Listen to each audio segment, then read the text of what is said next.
Welcome to our guest interview segment with Annie Liao, who's currently in SF. Hey, Annie, thanks so much for joining the podcast.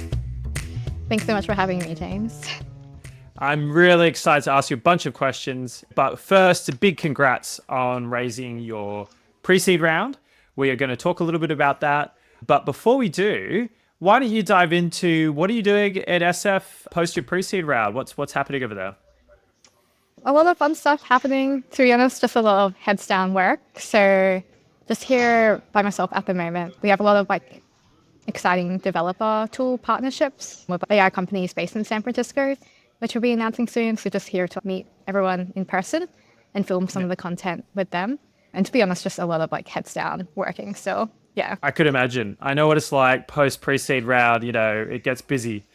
I would love to know, just before we get into the story of BuildClub, tell us a little bit about your background and how you got to where you are. Yeah, sounds good. So I'd say I've done a lot of different roles in the past, kind of discover, I guess, what I want to do. I've always been a big fan of entrepreneurship, watched a lot of Shark Tank growing up, and that was really inspiring, I guess, as a kid. And then in university was quite actively involved in student entrepreneurship programs, StartMate and Hope Prize. And I think that sparked a lot of, people can actually do startups in Australia. Got sucked into the corporate world pretty quickly. So worked at Westpac as a data scientist, learned to code there, ended up working for 3 years full-time during university there.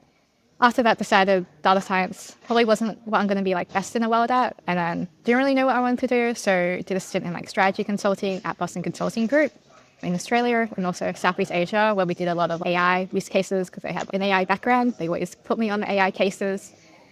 And then at the end of my tenure at BCG, got pretty burnt out and got really lucky and landed a role in venture capital. Yeah, I'd always wanted to join startups, and I thought VC was a good way to go from consulting into VC, lots of transferable skill sets.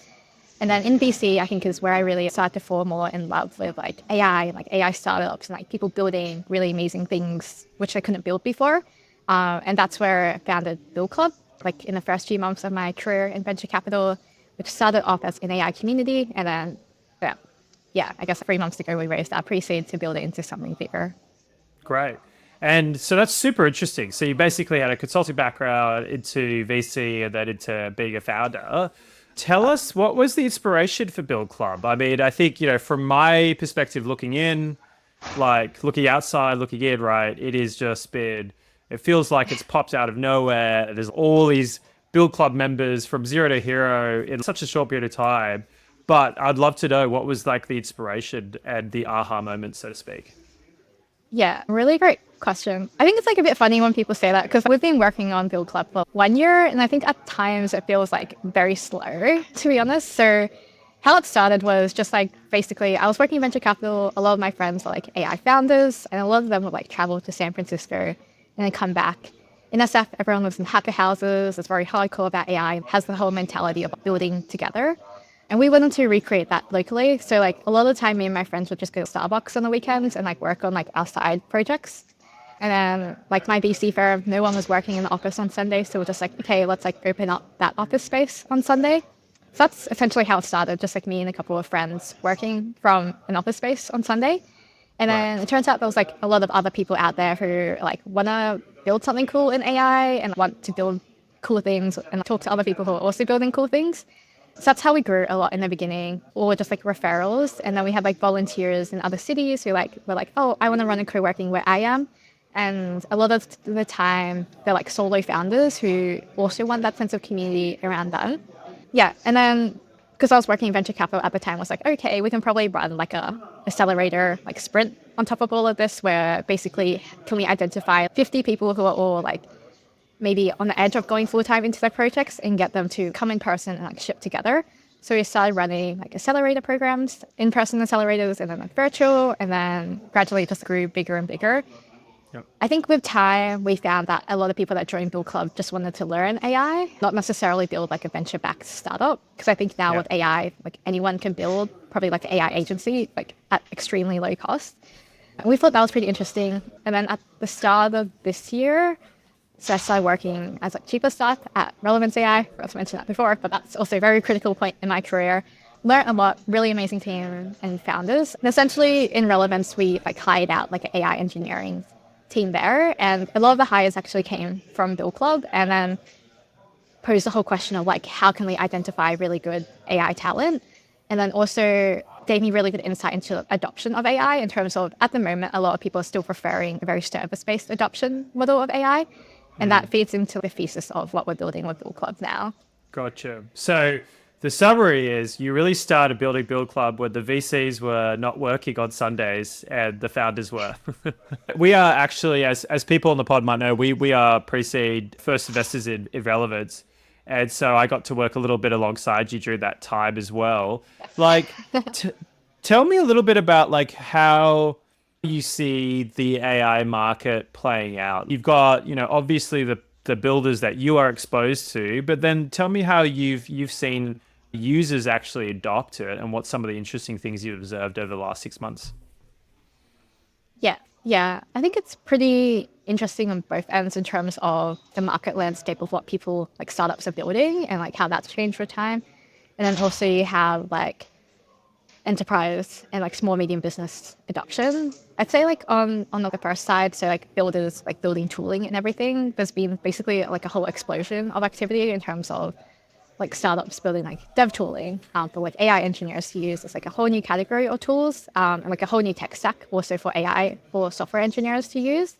I think that's pretty exciting. I guess like the other hot area is like verticalized B2B AI applications.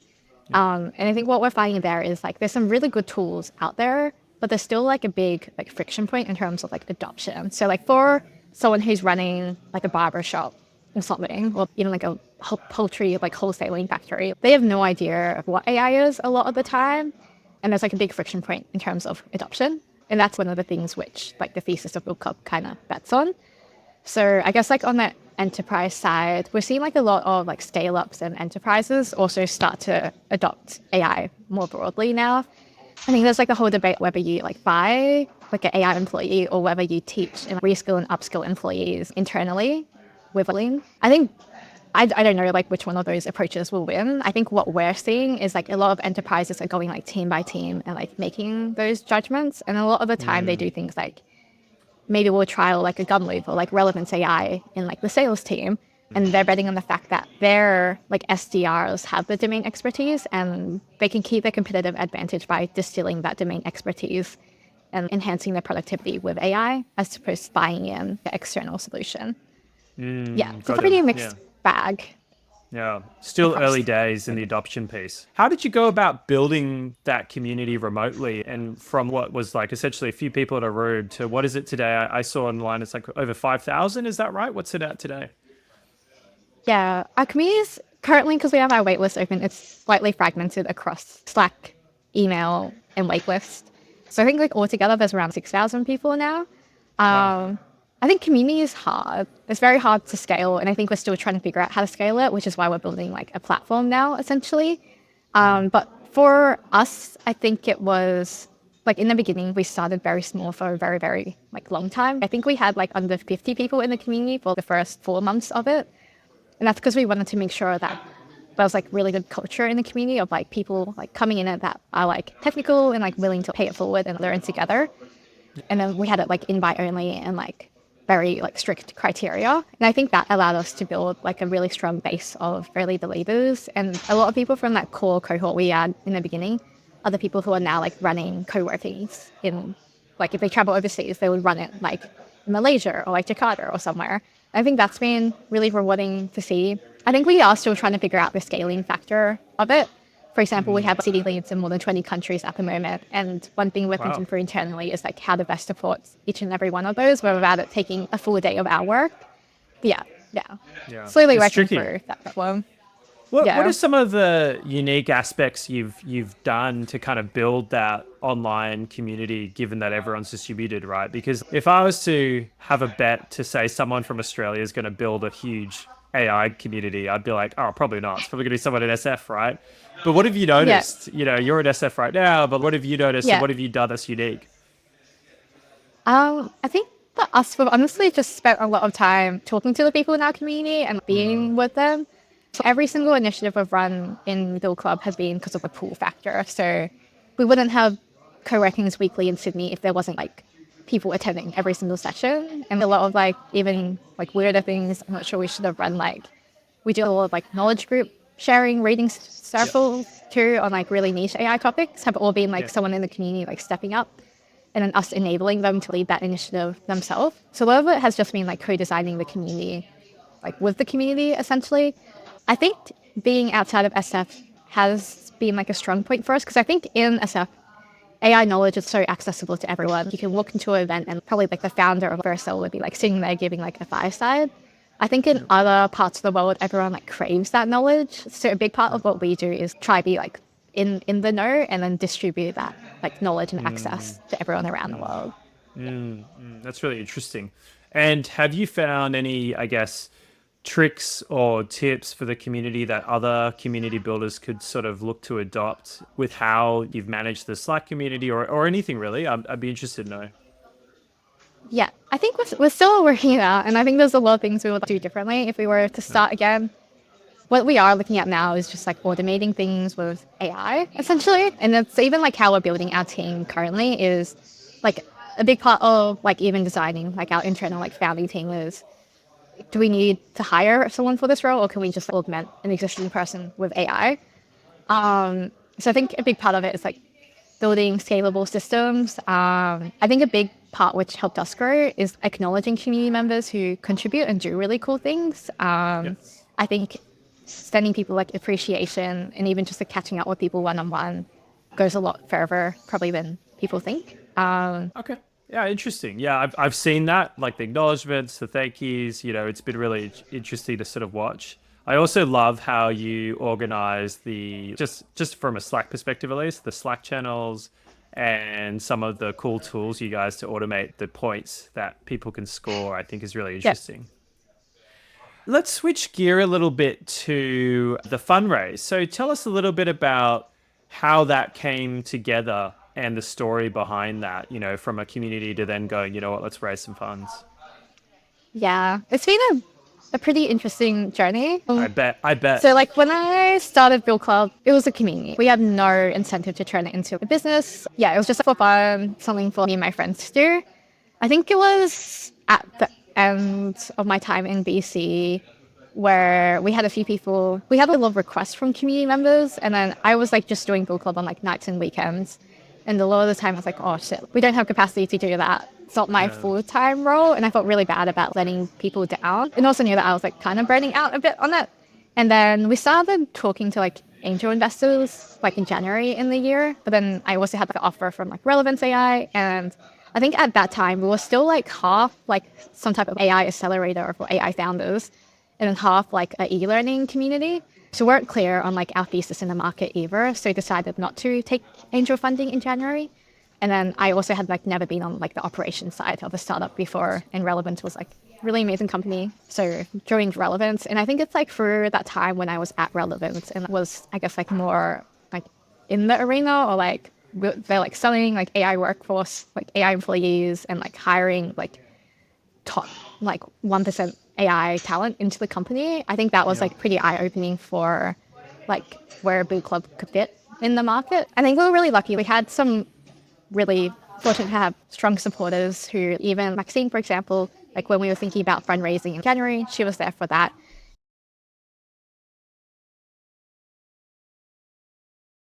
And then even though I was like, oh, kind of like backed out a bit of it, out of it, and I went to Relevance for 6 months, like she came back in when we were like thinking about fundraising again with a bigger vision.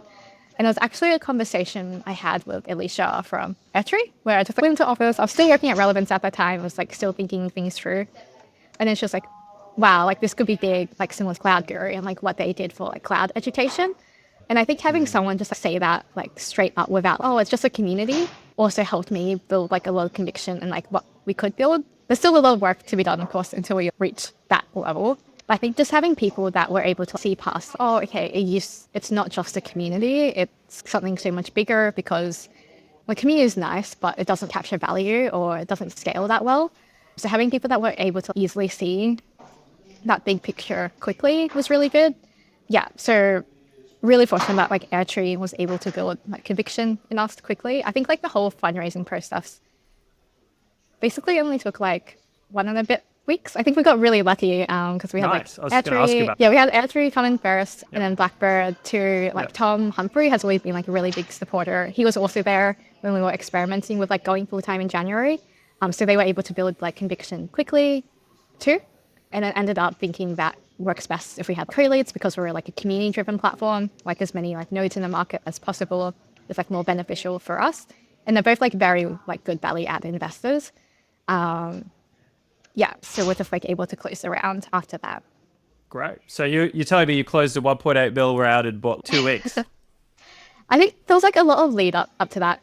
Absolutely. Super Yeah. No, I fortunate know. that Yeah. the VCs It's, were able it's to never as conviction quickly. overnight as people think it is, right? There's always like a backstory. And there's always some preparation. Yeah. So in that case, so once that started to coalesce, right, and come together, and it's awesome to hear you had some strong support from various, investors in the ecosystem. Tell us a little bit about what the pitch became. So how did you kind of get these VCs over the line in the end and kind of go, yeah, this is going to be big. What was the pitch? Yeah. To be honest, we were pretty honest with them in terms of we're early. BuildClub, like when we raised, we were pre-product, basically just a community with a shit ton of traction behind it. And we had a thesis in the market we were really passionate about doing. So there wasn't like a big like oversell of everything. I think like the two theses we're betting on is like AI education and also AI adoption. And like education, there's like all these new like AI native roles which are coming out into the market essentially. And at the same time, there's also a lot of like dev tools out there. So what we're doing is partnering with dev tools to create frontier e-learning content. And where we're finding a really sweet spot for that is for more scale-ups and enterprises who are looking at rolling out AI more broadly to their employees, adopting that. Yep. So that's one thesis we're chasing. And then the other one that kind of ties quite nicely into that is for businesses who are like more early in their AI adoption journey, all of them experiment with like bounties or like contractors, which is essentially like, how can we prove AI out really quickly for a 3 to 4 week like proof of concept? So, and there's also a lot of podcasts and like readings out there where it's like, what does the future of work look like with AI in it? And we think that in future, potentially all work could be done through what we call like bounties, which is like people like put a job to be done up on like a marketplace. And then we have all these like builders who essentially could be technical, could be non-technical, but people that have little teams of agents working for them who bid to solve that bounty. And that's potentially how like all jobs could be done in future. And I think that's a vision which really excites us. I definitely say it's riskier than vanilla B2B e-learning selling to enterprises, but I think it's pretty exciting and we're already starting to see really good traction on both ends. Yeah. Tell us about some of the interesting things you've seen in the community, because I've seen the first version of bug bounties pop up, and it's been cool to see some of these things get fulfilled, right? And you see the jobs get fulfilled on Slack. Tell us about that and some of the interesting stories you've seen. Yeah. So we're in beta at the moment, I guess, and all the bounties on our platform are from like warm referrals from people in our network. But it's been really good. Like usually when we put a bounty up, people, like we can close it in 48 hours and have a really solid candidate list of people bidding. It's really interesting the type of bounties we get. I'm not sure if it's just like reflective of like my network, but we have, for example, like some VC firms who want like AI pitch deck reviewers built and like memo generators and things like that, all the way to like even like one of my colleagues had a friend, ex-colleague, had a friend who like runs like a chicken wholesaler, and it's like automating like when a customer makes a call and it goes voicemail, reading the voicemail and then putting that in an Excel spreadsheet and taking out order quantities. So it's pretty varied. I'd say the industries and use cases which are coming in, but for the AI engineer where they just love to build and want a real problem to tackle and get paid a bit for it, I think it hits a really good sweet spot for that. Nice. And so it sounds like you're going to build out this component a bit more, and then you've got the education. Yeah. What's in store in the next 12 months, right? So you've raised, what do how big? So maybe tell us a little about the team and then kind of what's in store from there. Yeah, our team is pretty small, to be honest. They're literally just 3 people at the moment. I think we're trying to build, I think like Tom, like CTO uses this term, we're trying to build a very small, crack, tight-knit team. Because I think we think that if we do scale, we'll try scale through AI where we can essentially and like dog food everything. And a lot of the work with like e-learning, for example, we actually get our communities to do like through bounties. So community-driven growth has always been like key to that. And I think we want to keep that core to how we build like our team out. So at the moment, it's like myself, Tom, CTO, really amazing person. He actually joined BuildClub 6 months ago, and then I like found him in the community. He was like the ex-founding engineer. Mr. Young was like there as one of the first hires, and that's when we had 80 people in our dev team. So really good at building like scalable apps, essentially, and really passionate about AI too. And then we just had our founding engineer, Restrain. So he used to work Canva, also likes to build a lot of things in his free time. And like the three of us, we just like work really hard together. And then for like our e-learning components for the platform, we actually outsourced it to our community because I think it's almost, dog fooding. Because like our community is not good enough to be able to pick up a bounty and like maybe there's a lot of co-contributors to that course and like improving it, pull requests and like peer feedback in the community to make a really good course. I think it shows that we don't actually have the biggest AI talent pool in APAC. So what we're doing is like dog fooding like a lot of the e-learning content with our community too. Gotcha. So it really is like a grassroots community hire. You've hired from the community. You're now doing bounties for the community. And you're about to launch the education stuff. Okay, cool.